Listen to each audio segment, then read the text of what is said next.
Hello, everybody. Welcome to episode 187 of The Rock Show. Can you believe that, Rob? 187? I can't We're getting close to 200, right? Yeah. Wow. I got to thank the people for supporting the Van Halen show. Got a great response, and right. Video is still going strong. And damn, the Jimmy Buffett one. Did I tell you that one will pick up? Yeah. Started off a little slow and took off. So thank you for all the fans out there. We love you guys. Today's episode 187. And we're kind of continuing our little bit of 80s metal that we started with Van Halen. We're going to talk about Mötley Crüe today, the great Mötley Crüe. And it's going to be an interesting show, Rob, because it's going to be – we've had a few shows like this where we kind of shit on a band, okay? Yeah. And Mötley Crüe, to me, and this is just me before we even get into it, they got two good albums, really, like the first two. Okay, but they have a very big fan base, and you know, that's just my opinion. They're one of the biggest bands of all time. So what do I know? But you know, I felt that, and Rob felt that we needed to cover them, and also there's quite a bit of history. I mean, they've been around for 40 years, a little bit more than that now, and basically everything started in 1981 for them, and they're still out there playing. I mean, it's amazing. And selling out, you know. I mean, Vince Neil don't look like that no more. Nah, he's like Vince Neil plus. Pregnant Vince Neil. He's huge. Yeah. All right, so you want to get into it, Rob? We'll start. Yeah.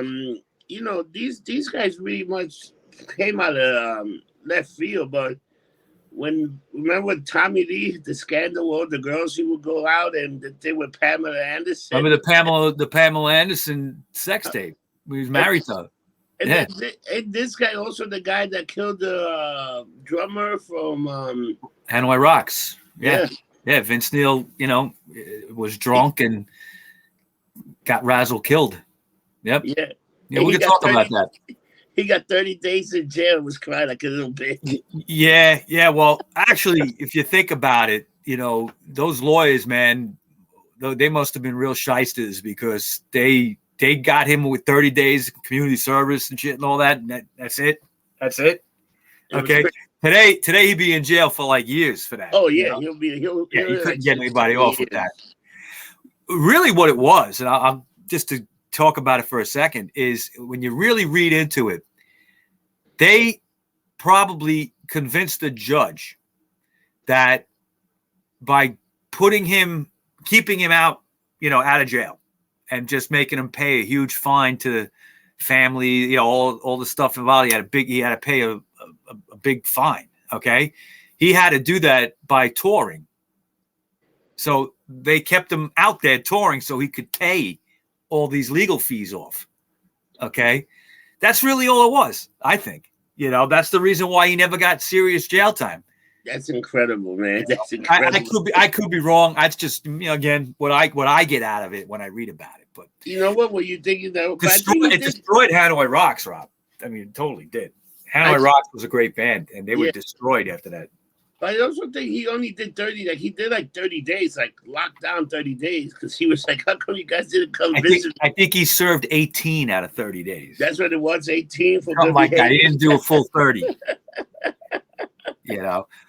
All right. So basically, the nucleus of this group, Motley Crüe, came together on January 17th, 1981, when bass player Nikki Sixx left the band he was in called London, and began rehearsing with drummer Tommy Lee and guitarist and vocalist Greg Leon.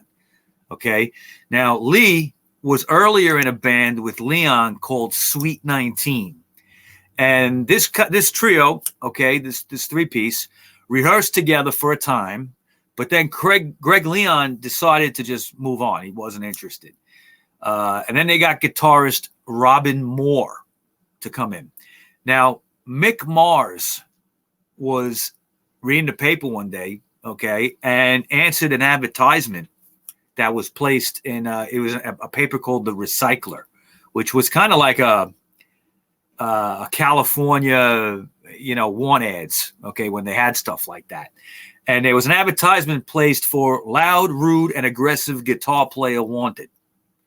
So he answered the ad, okay, and he went down and he auditioned for Lee and Sixx, right? Nikki Sixx and Robin Moore.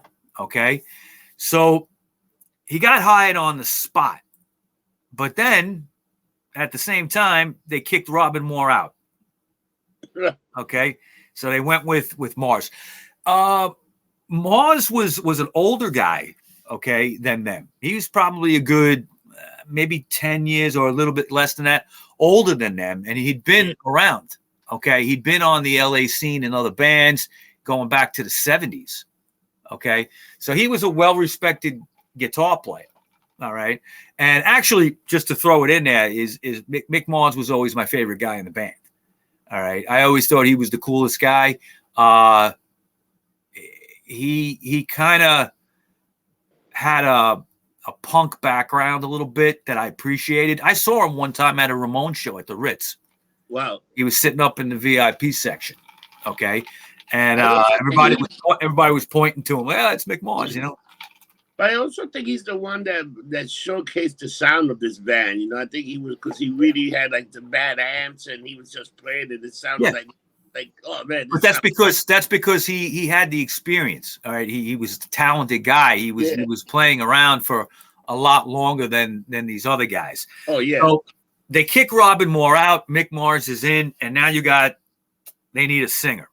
Okay, so the new band at this time, they were auditioning several vocalists, but Tommy Lee knew a guy named Vince Neil. Okay, from their high school days.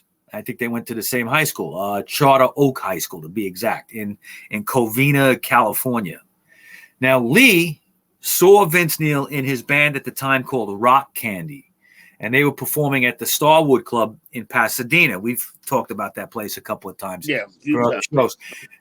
Lee suggested to Neil after a show one time that, you should join our band, but Neil didn't want to. He refused. So lead vocalist they brought in briefly was a guy named Michael White, and he had played with Nikki Sixx in the band London. Okay, and just to mention, I think it was it Blackie Lawless or Chris Holmes from Wasp was in London. There's a connection there between London and Wasp. Oh yeah, okay, we talked about that in the Wasp show. Yeah, that's a while ago, man. Yeah, it was a while ago. Now he had played with Nikki Sixx in the band London, but he ended up not staying with Motley Crüe. They weren't even called that yet. They just had no name, and he didn't last. So Vince Neil's bandmates in Rock Candy kind of did a little turnaround on him, and they wanted to go new wave. Okay, they were more like a hard rock band. Yeah. And remember, this was the early 80s, so new wave stuff was making a lot of money. And was Motley Crüe still going under the name Sweet 19? What's that? No. That was something that Lee had. Okay. A prior band. They really didn't have a name at this point. They weren't really. They were pretty much just getting it together. This is just a matter of a couple of months. They really didn't have a name yet. Okay. So Rock Candy decides to go new wave. Vince Neil's not interested in this, so he gives Lee a call, and he wanted to try something new. So he said, "Let me call these guys." And on April 1st, 1981, he had joined the band. Okay, and they play their first gig at the Starwood on April 24th. Okay, so from between the 1st and the 24th of April of 81, they're practicing, and then they go get their first gig. Now, originally, Nikki Sixx wanted to call the band Christmas. Awful name. Awful. Imagine that. I mean, it's terrible. It's a new album by Christmas. It fucking sucks. That was a terrible name. Yeah, it was a terrible name. So, and the guy said that was a terrible name. So they weren't too receptive to that. But then Mick Mars remembered an incident in an old band that he was in when somebody had said to that band at a show or something, "You guys are a bunch of motley-looking crew." Okay, so it sounded good. So we'll call ourselves Mötley Crüe. All right. And what they did is they modified the spelling a little bit, and then they added the umlauts, which are the two dots on the O and the U, right? Yeah. And the reason they got that is because they were all sitting around drinking Lowenbrau. Okay, because Lowenbrau has the dots on, you know? Yeah. So you could thank Lowenbrau for the Mötley Crüe name, you know? So the band then soon met their first manager. The guy's name was Alan Kaufman. He was the 38-year-old brother-in-law of Mick Mars's driver. Okay. Now, Mötley Crüe released its first single, "Stick to Your Guns," with the song "Toast of the Town" on the B-side. That was on Kaufman's own label, Leather Records. Okay. Now, on November 10th, 1981, the band released their first album called "Too Fast for Love" on Leather Records. It was self-released on that label and also self-produced.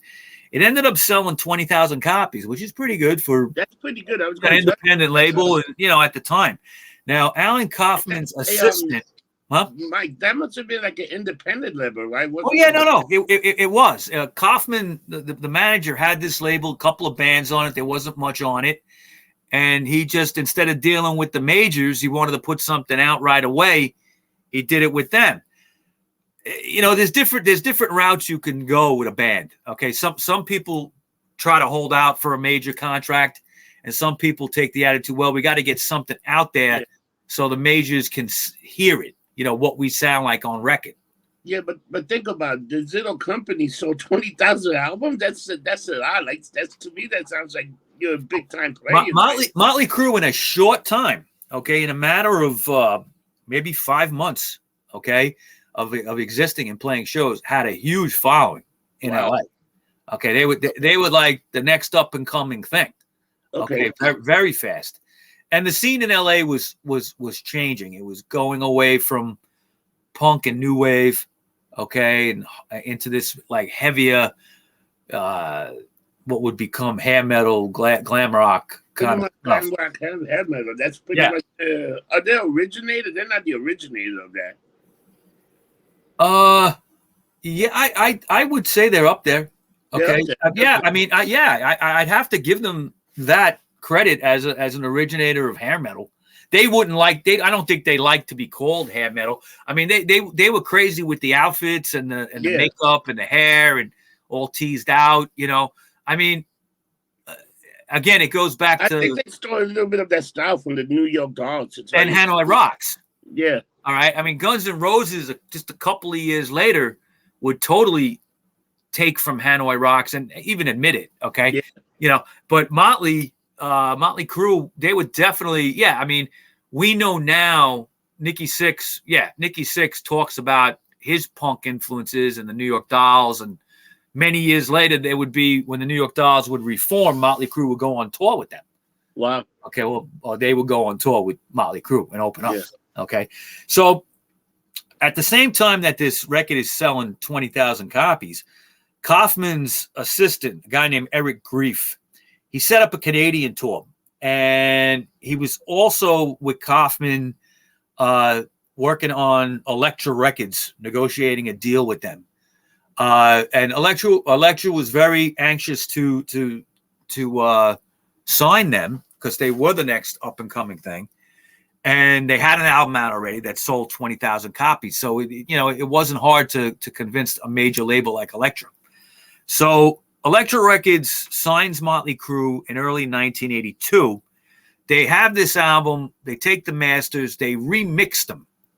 Okay, give them a little bit different sound. And you could go on YouTube and hear the Leather Records version, and then you could listen to the Elektra. And there is a different sound. Okay, just a different mix. But they released this on August 20th, 1982, and it basically coincided with the Canadian tour. Okay, it was cleverly named Cruising Through Canada, cruising like CRUE, sing through Canada, Tour 82. All right, so there were several, this tour was kind of legendary. There were several PR stunts that they pulled off. Okay, the first was the band got arrested at Edmonton International Airport in Canada. Okay, their clothes that they were wearing on the plane were considered dangerous weapons. They were wearing stuff with spikes out of them. So they get arrested for that. Then Neil ends up getting arrested for having a small carry-on bag filled with porn magazines. Okay, now in those days, you couldn't go through an airport with porn magazines. It was considered indecent material. So Customs eventually confiscated everything and, threw it out. But second, what they did is while playing at Scandal's Disco in Edmonton, a fake bomb threat was called in. Okay. And that made the front page of the Edmonton Journal on June 9th, 1982. Okay. And lastly, Tommy Lee threw a TV set out of an upper story window in a Sheraton hotel. Okay, in Edmonton, and got them banned from Edmonton for life. I think that still sticks, that band. I'm not sure. Okay, but now, unfortunately, these guys, they were all out with the pyrotechnics and the costumes and, all that stuff. And the tour ended up being a financial failure for them. Okay, but it got them a lot of good press. So it was all worth it, I guess. But I think that's what they aimed for. Let's fuck up this. It was all staged. Bad press. It was all staged, the arrest and everything. It was just to bring some controversy and get their name out there, people talking about them. The bad boys of America. Right, exactly. In another country, you get arrested for having porn, it's perfect, Yeah. So in 1983, the band would change management to Doug Thaler and Doc McGee. They fired Kaufman and Grief. Grief would later sue the band for damages, which would drag on for years. There would be a legal battle with him for years. Kaufman would later be sued by investors that he supposedly sold Motley Crüe stock. It was bullshit. He was selling Motley Crüe stock to people that wasn't real. Okay. And eventually he declared bankruptcy. I think he lost his house. He was a real character, Kaufman. Yeah. So Too Fast for Love was the name of the album with the memorable title track, and the leadoff song Live Wire was originally recorded in 2 weeks while the band was extremely lumped up in the studio. Which, Motley Crüe getting lumped up is nothing new. But the band's antics and on stage and stuff were getting them a reputation of being extremely rowdy. Their performances at the US Festival, I should say, on May 29th, 1983. And also they were on MTV when it first came out. And, it was helping the band immensely. MTV early on was helping them a lot. At the US Festival, I think Vince Neil was just totally shit-faced, if I remember right. Yeah. So their second album that they put out is called Shout at the Devil, and it was released on September 26th, 1983. This is the album that would be the mainstream breakthrough for them. Yeah, this is a great album. Yeah. 4 times platinum. Okay. Fantastic selling album. It generated a lot of controversy for the title track and the imagery on the album because it kind of looks satanic. Okay. Gave them a bit of a, they used the pentagram, and is that Nikki Sixx giving he's giving the horns on that album cover, right? Yeah, he's giving the devil horns. And it didn't help them with that image, whether they liked it or not, because they went on tour with Ozzy. Okay. And that was the Ozzy Bark at the Moon tour in 1984. Yeah. I've heard stories about this tour, the antics that went on between the two bands and shit they were doing to each other, tricks playing on each other. And, I could only imagine the debauchery backstage at an Ozzy and Motley Crüe show in 1984. Okay. Probably the amount of drugs. I've known people that saw them during that tour and said like that's the best shows they ever did. Wow. was with that tour. Now, their reputation was, for consuming alcohol and drugs. Okay, it was starting to get to like a legendary level. I guess if you're on tour with Ozzy in 1984, there's a competition going on there who can get more fucked up, right? So, unfortunately, this would come to a kind of a tragic end here in a way. December 8th, 1984, there's a party going on in Vince Neil's house. They're partying with Razzle from Hanoi Rocks. Hanoi Rocks was a glam band from Finland, okay, and from Scandinavia, and they're one of my favorite bands of all time. They were hanging out with them. It wasn't the whole Hanoi Rocks. It was just Razzle, I think, was at this party, and if I remember right. And they had to go for a liquor run, okay, and Vince Neil was driving what's called a Di Tommaso Pantera, which is a little tiny sports car. Okay. Yeah. They were partying. They said, let's go to the liquor store. Vince Neil's driving. He's totally lumped up. Okay. And they get into a head-on collision, and Razzle is killed.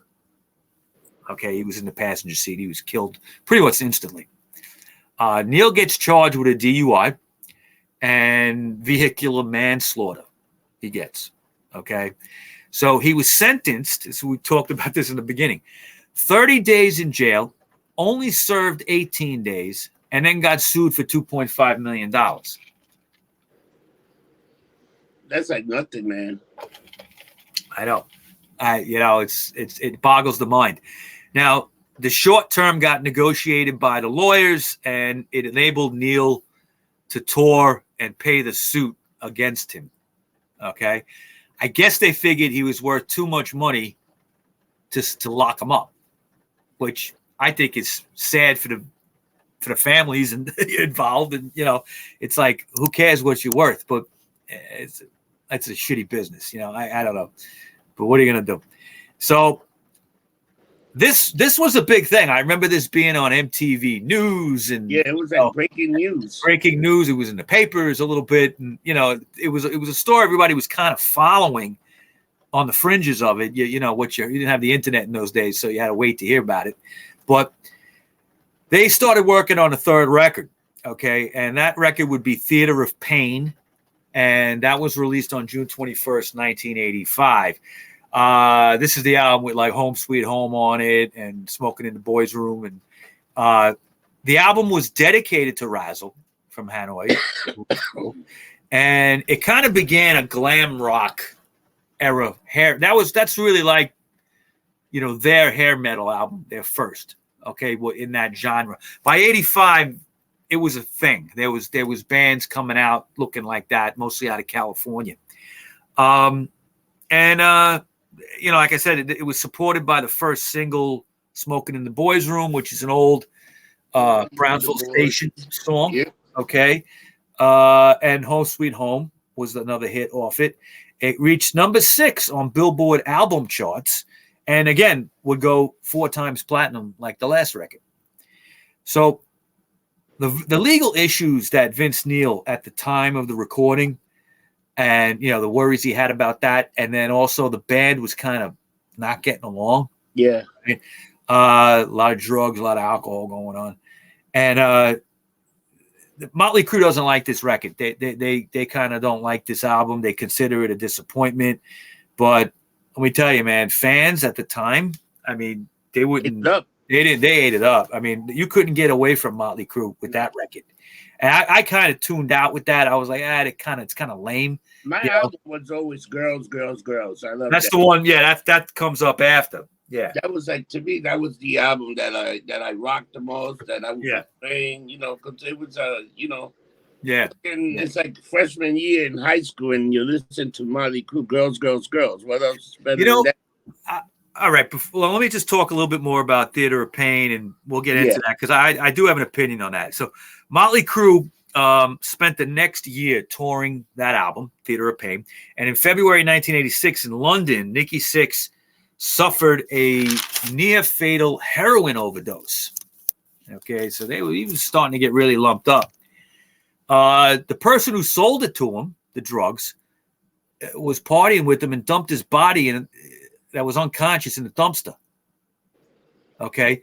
The incident inspired Nikki Sixx to write the song Dancing on Glass for their next album, which is the one you just brought up, called Girls, Girls, Girls. Yeah. Their fourth album, released on May 15th, 1987, and debuted at number 2 on the Billboard 200 chart. Okay. Now, Nix has said that it probably would have debuted at number 1, or it would have gotten to number 1. Except that there was some shenanigans going on with Whitney Houston's record label, okay, which I don't know which one that was at the time. I don't remember who. It might have been Dance with Somebody. Yeah, I don't remember what label she was on, but they, in those days, and I'm sure it still goes on, you throw some money around, you get your record played more than anybody, and it sells more, So I'm sure that's what it was. But the band was on Girls, Girls, Girls. They took a different look. They were a little less glam and more like biker looking. They kind of were wearing vests and leather or denim and stuff like that. Personal and drug problems were really plaguing the band at this point, especially Nikki Sixx. And later that year, he suffered another heroin overdose at the end of the year in December. He was declared clinically dead in the ambulance, but was revived by a paramedic who happened to actually be a big Motley Crüe fan. Gave him 2 shots of adrenaline in his heart, and got him going again. Okay, and that was the song that would the incident that would inspire the song "Kickstart My Heart." Yeah, on their next album, which is 1989. That's a great song. Like, what's another thing people don't give Motley Crüe credit? They wrote a lot of their own shit, right? Like, they were writing. Oh, yeah. Well, Nikki Sixx wrote a lot of the songs. Other guys had input. Yeah, they did write their own stuff. The only thing that, and this is what I was going to say before, by the time Theater of Pain and Girls, Girls, Girls came out, I kind of tuned out with them. I didn't mind the song Girls, Girls, Girls, and even, Dr. Feelgood. I didn't mind it. It was okay. Yeah, it was heavy, at least. It was heavy. But they were starting to come across to me as like very manufactured. All right.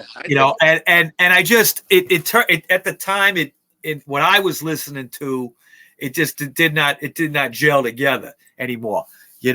When the first 2 records came out, they had kind of a almost a Motorhead-ish kind of sound and a little bit of punk thrown in, and I dug it.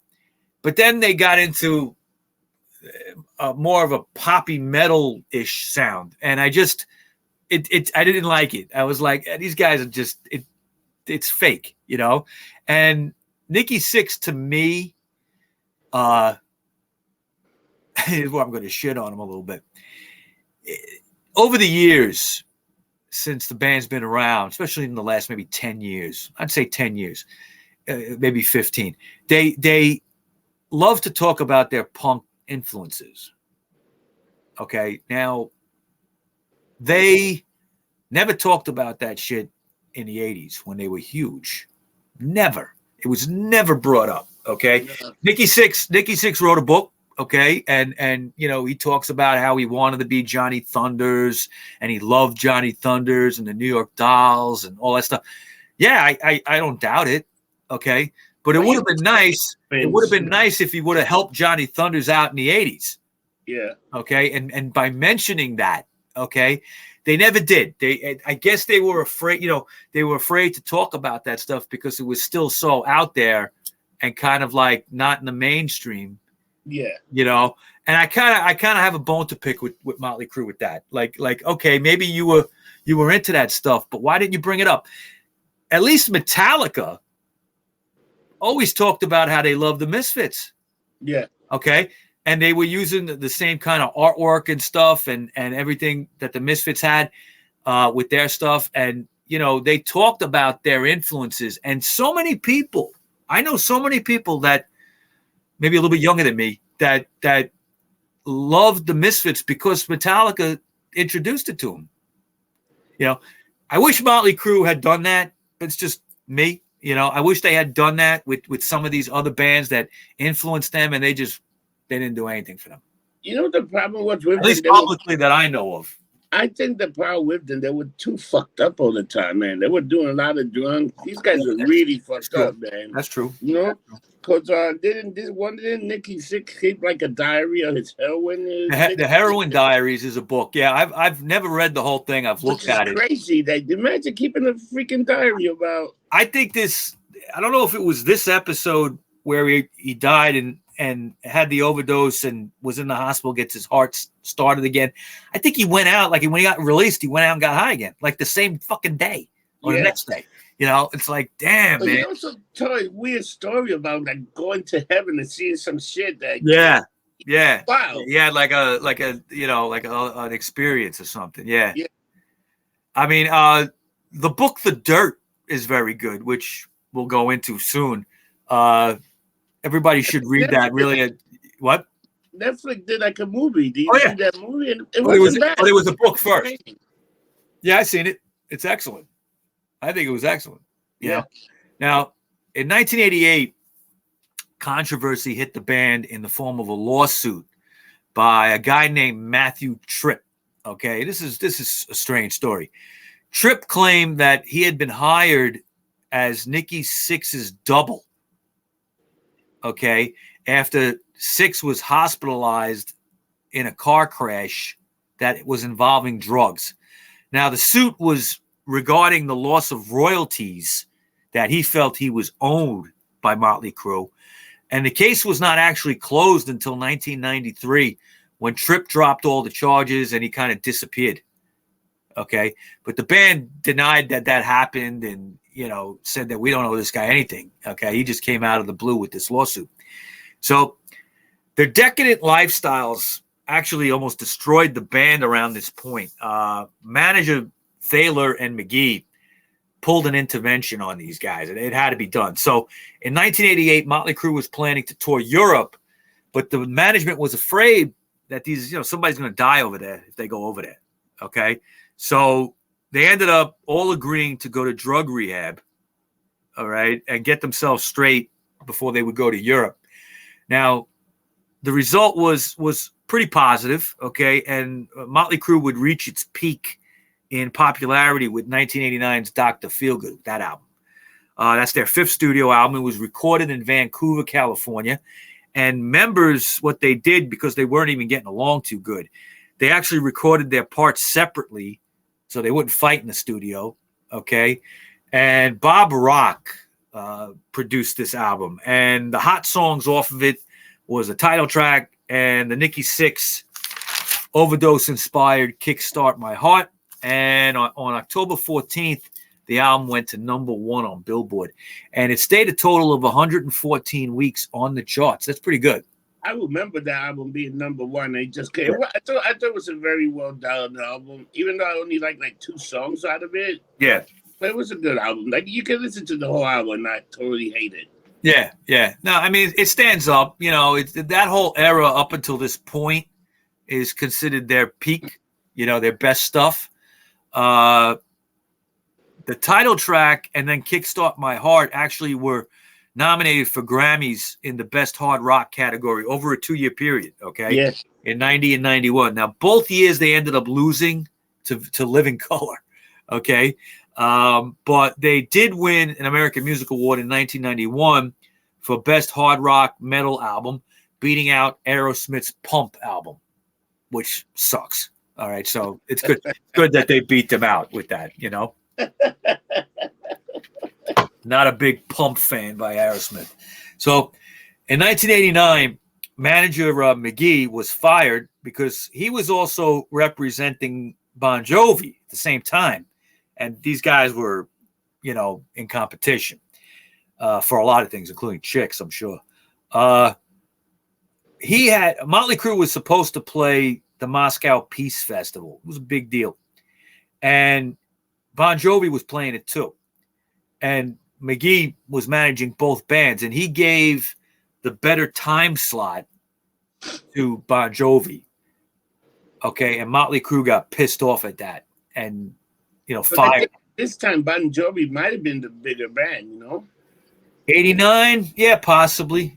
Oh, they were definitely in competition with each other. Yeah, you know? but they were definitely, I think, the more popular band. So you do got to give the most popular band the better time slot. Best time slot. I mean, you know, I would agree with that. If I was in a band and another band was bigger than me, I'd be like, yeah, all right, nothing I can do about that. Okay, so I think just they had a problem with McGee representing both bands. So Thaler became the sole manager at that point. So they were touring constantly between 1989 and 1990, and they had a best-selling album, Dr. Feelgood. But things were starting to go south. They were really feeling burnt out, okay? Yeah. In April of 90, Tommy Lee suffered a concussion, all right?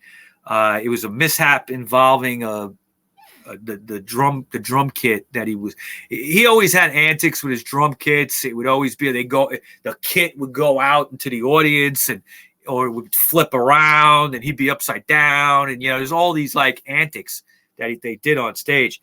And he ended up cracking his head open in New Haven, Connecticut somehow in an accident playing drums. And he got a concussion. So in October 1991, they ended up, instead of recording a new record, they put out a compilation called Decade of Decadence, 81 through 91. And it peaked at number 2, which is pretty good for greatest hits. Yeah, greatest hits. That doesn't happen too much. They go up there, but to be number 2, that's pretty impressive. But it's probably the best song out of all the albums they had, and they had some pretty good albums that time span. Yeah. And I don't remember if that was a double album. I think it might have been.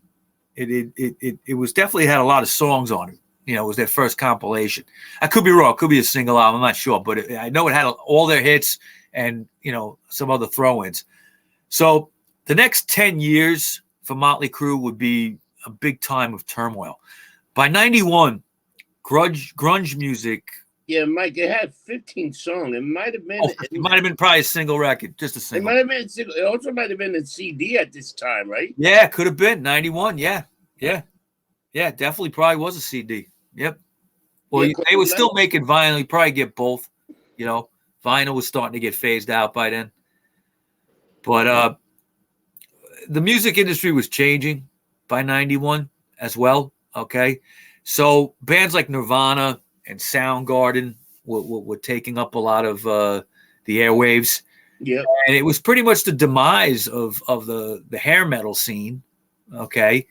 And, you know, in 1992, Vince Neil decided to leave the band in February of 92. To this day, it's unclear whether he was fired or quit. Okay, it depends on who you ask. He was replaced briefly by John Corabi, and the band released a self-titled album in 1994 with John Corabi as lead singer. Now, the album peaked at number 7, and it was considered pretty much a commercial failure. I don't know, peaking at 7 is not bad, but it didn't go platinum. And I think that's why they considered it a failure. It didn't really resonate too well with Motley Crüe fans. Everybody liked Vince Neil and like Corabi. He was different. He played guitar and he sounded different than Neil. And, you know, the band sounded different. Now, our good buddy, Dan Scott, okay, our good buddy shows up on the bar and hangs out with us. he actually saw Motley Crüe with John Corabi. And he actually said, I liked that album. He said it was different. He said they were writing more serious stuff. Okay. For instance, I think Corabi had a lot to do with that. There was a song that Corabi wrote on that album called Uncle Jack. And it's about Uncle Jack being a fucking kid toucher. Okay. And I think Corabi, I don't know if Corabi was touched by his, I don't know. Okay. But I think, he wrote about this. And there's some lyrics in there, like, I don't know. I'm just going by what Dan said, something about wanting to, cut his throat or something like that. Okay. So they were writing less songs about strippers and, and drugs and being a little more, serious. And some people like this record, but it really didn't resonate. So in 1997, Vince Neil would return to Motley Crüe. All right. He had actually 2 solo records in the time that he was gone. 1993's Exposed and 1995 was called Carved in Stone, his second solo album. They didn't sell that good. They sold okay. Okay. It was obvious that the band and him, they needed each other to really be big. Rolling Stone magazine in late 96 was starting to hype the return of Vince Neil to the band. And when he finally did return, their current Motley Crüe manager named Alan Kovac and Neil's personal manager named Bert Stein, they set up a meeting with the other guys in the band and all agreed to what they said, leave their egos at the door and come together and make an album. Okay, so in 1997, they released the album Generation Swine, and it was their final record with Elektra. Debuted at number 4, and the band played live on the American Music Awards. I remember watching this. It was like the return of Motley Crüe, the original band. Yeah. So now, despite the hype of this, the album didn't sell that well. And that was due mostly for 2 reasons. The industry changed with grunge. Okay. And I don't think it was a good album, to tell you the truth. No, it really wasn't that good. It was kind of slapped together. Okay. Yeah. And Elektra wasn't backing them. It was their last record. It was obvious they were done with them. They're like, let's get these guys out of here. Let's do the final hurrah, make whatever we can. And kick them out and not re-sign them. The writing they saw on the wall was, this kind of shit's done. We're not going to push this music. Yeah. So, also all the craziness with the band. Okay. There was always fighting and this and that, a lot of drugs and stuff. So, interesting thing is Elektra gives them the boot, but also gives them all their music and master tapes and say, you got control over this. Now that never happens, hardly ever. Okay. A band, if you leave their label, they still want to put out greatest hits and stuff of they didn't even want to do that. Okay, so I don't know what the deal was, how they got that, but I think they were just done. They were like, these guys are nuts. Yeah, we don't even want to deal with them. So they ended up, with all these master tapes, they ended up starting their own label called Motley Records, and they would immediately release a new greatest hits in 1998 with 2 new tracks on it, a song called Bitter Pill and a song called Enslaved. And then in 1999, they started releasing all the old albums, re-releasing them with totally remastered, with all kinds of liner notes in there and demos and different versions of songs and live stuff, was starting to come out. They also went on tour with veteran rockers, the Scorpions, too, which was a successful tour. In 99, Tommy Lee would leave the band. Okay, he wanted to pursue some solo projects he had. He was declaring in the press, rock and roll is dead, and he's going to do rap. Okay, so he puts together a band called Methods of Mayhem in 2001, which I just laughed when I heard that. But okay, so do you remember when he had that band, Methods of Mayhem? It was terrible. Yeah. Garbage. Awful. So he ended up getting replaced on drums by Ozzy drummer Randy Castillo. And he would be featured on the new studio record called New Tattoo.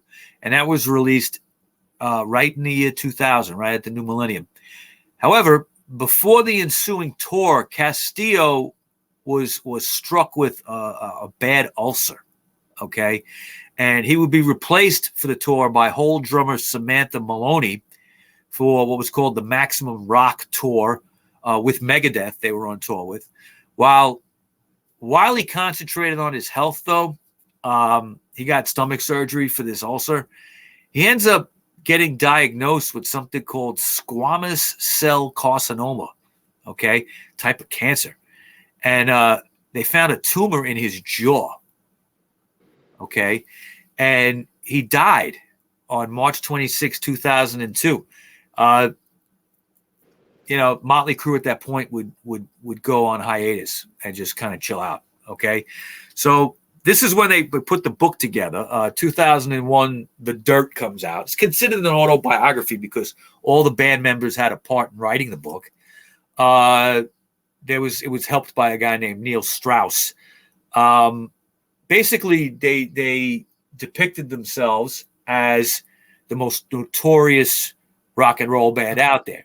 Okay, and they had the facts to back it up, so I'm not going to doubt them. They were doing some crazy shit.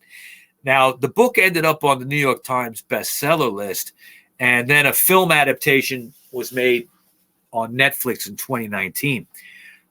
In 2003, the band released 2 box sets called Music to Crash Your Car To, Volume 1 and Volume 2. Now, what a name. Now, the titles for this, Michael Monroe from Hanoi Rocks was livid, okay? Like, how could they name this, okay, when he killed our drummer, okay? So, Vince Neil, I think they just denied it had anything to do with Razzle, but really was a poor choice of title. So a promoter in England named Mags Revell in 2004 started trying to get a Motley Crüe reunion together with all original members. After meeting with their management several times that year, Nikki Sixx announced that they were back together recording new music. And in December 2004, a reunion tour was announced at the Hollywood Palladium in which the band would show up driving a hearse. Kind of a cool PR stunt. The reunion tour began in San Juan, Puerto Rico on Valentine's Day 2005. A new compilation was released that month entitled Red, White, and Crüe with 3 new tracks. A song called If I Die Tomorrow, another one called Sick Love Song, and then a cover of the Rolling Stones classic Street Fighting Man. The album peaked at number 6 and has since gone platinum. So very, very successful album. 2004, 2005, and 2006 included some side projects. They did a Hurricane Katrina charity, and then they were on the Root of All Evil tour, co-headlining with Aerosmith. An early attempt to make a film adaptation of The Dirt by MTV Films fell through. They were trying to get something going with MTV Films, and that didn't happen. In 2007, Nikki Sixx published his best-selling autobiography, The Heroin Diaries, A Year in the Life of a Shattered Rock Star. Interesting read, okay? I actually never read the whole thing. I've perused through it, but it's pretty interesting. I did read The Dirt, which was good. Yeah.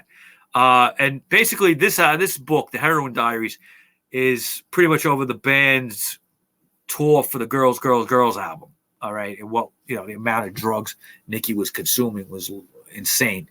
On June 11, 2008, Motley Crüe and their manager, Bert Stein, filed suit against each other. Stein was Vince Neil's personal manager also. And according to the band, rival manager Kovac served as the band's manager at one time. Both were arguing what was Stein's cut in all this, okay, and claimed he wasn't really entitled to anything. Stein claimed he was owed 1.875% of whatever the band made. So in July 2009, this would go on for a year, a settlement was reached out of court. Meanwhile, on June 17, 2008, a new studio album would come out called Saints of Los Angeles. Originally, the album was going to be called The Dirt, as it was loosely based on the band's autobiography. Yeah. But they ended up changing it, back to Saints of Los Angeles. They felt it was better. And that was the name of one of the songs. It was put out by a label called 11-7 Music, and that was their 9th album. Okay. And it basically, also 11-7 Music was distributing all their material at this point too. The title track for the album had a throwback Motley Crüe sound. Okay.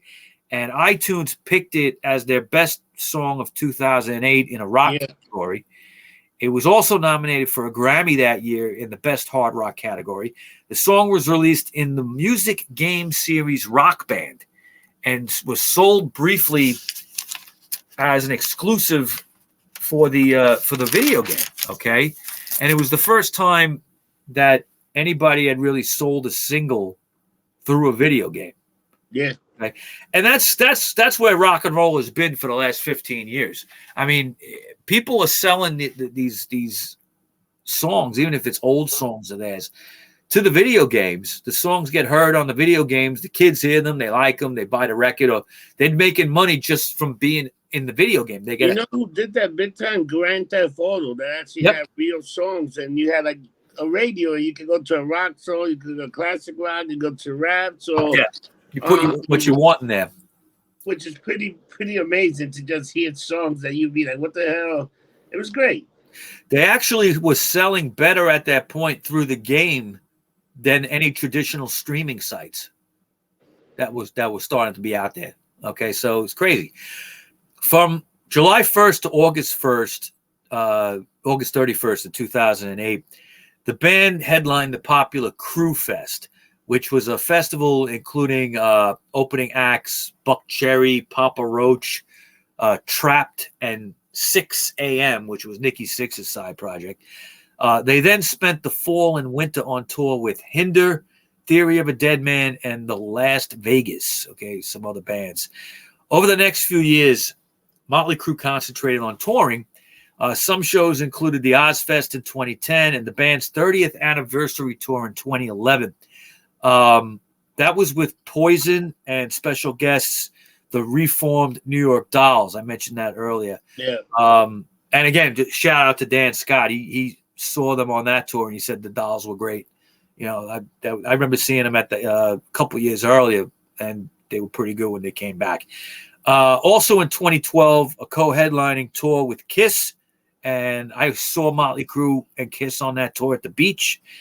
And they began a Las Vegas residency tour in 2013. Seems like a lot of bands, older bands, are getting that now. Aerosmith had a residency. A lot of older bands are playing Vegas. They're taking the Elvis route, I guess, right? Yeah, definitely. And pay a few bucks. Yep. Now, it was announced in 2014 that in 2015, Motley Crüe would retire from touring. Nikki Sixx left the door open for releasing new music at times.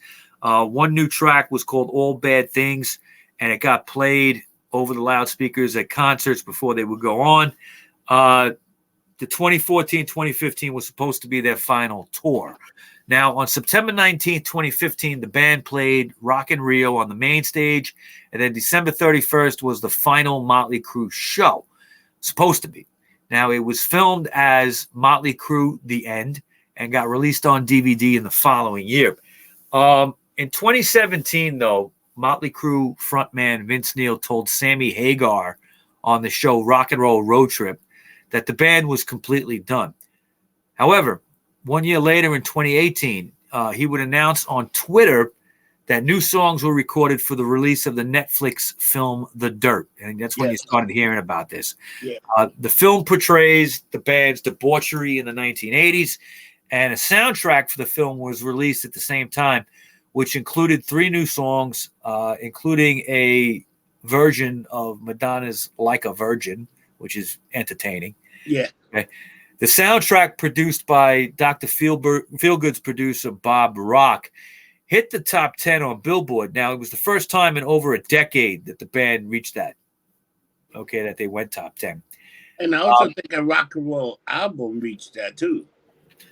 Well, the soundtrack for the film. So it was kind of like a greatest hits. Now, in November of 2019, rumors started to circulate about a 2020 tour with Def Leppard and Poison. In December, the contract that the band had actually signed amongst themselves that they wouldn't tour, they had a reason to do that, okay? They burned it in like a PR stunt. They burned the contract on a video and sent it out as a press release. So a new tour in 2020 was announced. The tour was scheduled, but then rescheduled several times due to the COVID pandemic. Finally, in 2022, just last year, the tour commenced. And in October of 2022, guitarist Mick Mars decided to retire as a touring member of the band due to some health issues. He had some serious health issues going on. So remember, he's older than these guys too. Okay, Mick Mars is like 70 now. He's something like that, if not a little older. Right away, he was replaced by ex-Marilyn Manson guitarist John Five, and he would later be confirmed as a full band member in April of 2023. John Five would be. Now, in that same month, Mick Mars sued the band, okay, saying that they were trying to remove him. I think his intention was he just couldn't tour anymore. Maybe he would be a band member, okay, if they were going to record. And the band, denied the charges, saying they were throwing him out, okay. But it looked like they were. I mean, they made John Five a member, okay. So in April, it was announced that they were working with producer Bob Rock again on some new songs. But then they said that they would never work with Mick Mars again. So he was out, okay? Nikki Sixx would later announce that the new album was in the mixing stage and that a new tour in 2024 is planned. So that's where we're at right now. Basically, Mick Mars is out. John Five is in. John Five is a good guitarist. I'll give him that. Yeah, he is a good guitar player. And, he's a little bit of a younger guy. I think he might give them a kick in the ass that they need. I wish Motley Crüe all the best. They're out there doing it, Like I said, I kind of really only like the first two records, but that's just me. So I like the Girls Go and the Dr. Feelgood album. To me, one of my favorite albums. I like those those albums. Then after that, I have no clue what they did. Yeah. I mean that Generation Swine and stuff like that. That I remember hearing it, but it just went over my head. That was a bag of dicks. Just stuff you heard in the background, Yeah, it was like you put in the background, you don't even know. You just know it's Motley Crüe, and then you're like keep going, doing whatever you know. Hey, listen, they've been around for 42 years now. That's pretty damn good. Okay, they had some minor breakups and lineup changes, but they're out there. They're out there. You got to give it to them that it's still out there. Yep. So, Mike, thank you for another excellent research of this great band, Motley Crüe. You know what? They were at that time. They were as good as any other band out there. Yeah. I mean, at their peak. Okay, 88, 89, they were out there kicking ass. And I always, just to throw it in there, I wasn't big on the hair metal stuff. I like some things. Yeah. Okay. But I always kind of felt they were a little different than that. They had a harder edge. Okay. They weren't like Poison or like Poison, Warrant or Poison, you had fucking Rat, Cinderella. You had a bunch of bag of dicks out there. Yeah. I mean, Cinderella to me was just, at best, they sounded like AC/DC. Yeah, they were trying to sound like AC/DC. I know. That always kind of bugged me. I'm like, they're just trying to sound like AC/DC. But Motley Crüe had their own sound. Mick Mars, great guitar player. Sad that he's not in the band no more, which means I have absolutely no interest in seeing them because he was like my favorite one. You know what the thing with the best one after all that? Skid Row to me was one of my favorite bands at that time. I never liked Sebastian Bach, man. That guy. Dude, that guy's a monster. That guy was doing Broadway. He was doing Jekyll and Hyde. The guy's fantastic. He's a great you know what? I I don't know. Yeah, I was never a fan, but he's out there doing his thing. I like that. You know, he's acting now, right? You're saying? Yeah. Wow. It's pretty good. All right, Mike. So if people need to drop some lines, how can they find you? If you want to find me, I'm all over. You could find me on Instagram, Rocker Mike 212. You could also find me on Twitter, Rocker Mike 212. I'm on Clout Hub, MeWe, Truth Social, Getter, all under Rocker Mike. And I'm most active on Facebook, but I can't be Rocker Mike because of Zuckerberg. So for some reason, they say it's not a real name. So I go by the name Rocko Mike. And of course, on Facebook, we have the Rockshow podcast group page. Check that out. Me and Rob are on there, and I'm always posting a song of the day and song of the night, get into it, pictures and all kinds of stuff every day we post. And this is a big community, man. We got a lot of people in that community. Yeah, it's about 2,000 people. You know, it's not bad. You know, everybody. I love all the fans. If you're watching, I appreciate everything. Both of us do. Okay, so you know we've been doing this now. It's going on in a couple months. It's going to be 5 years. I can't believe it. Listen, you know, and it's a slow burn, but we've managed to get some notoriety a little bit, and you know, and it's cool. You know, I love it, and I love doing it. It's a lot of bands to talk about. We never have a shortage of bands. You know what's the comment I always get?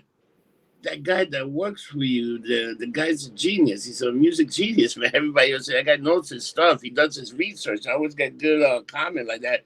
And I'll be walking around, hey, Rob, another great rock show. I'm like, what? What the hell are you talking about?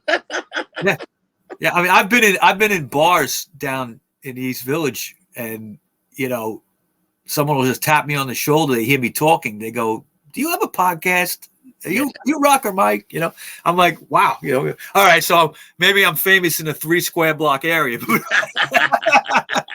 It's all cool. It's not going to my head. All right. And people, if you want to find me on X, Instagram, Facebook, and the gettinglumpedup.com website. So and we're both on that new Threads, right? Yeah, Threads also. We're also on Thread. Yeah, I'm on there too as Rocker Mike. That's like more like it's pretty much Twitter. It's Twitter, but Instagram. It's like their version of it's part of it's part of Instagram, right? It's their version of it's connected with Instagram. It's fine. It's the same thing. All right, another format to fucking post shit on. You know, it's more work to do. All right, people, and remember, don't get drunk. Get lumped up. And we'll see you next week. Take care, people.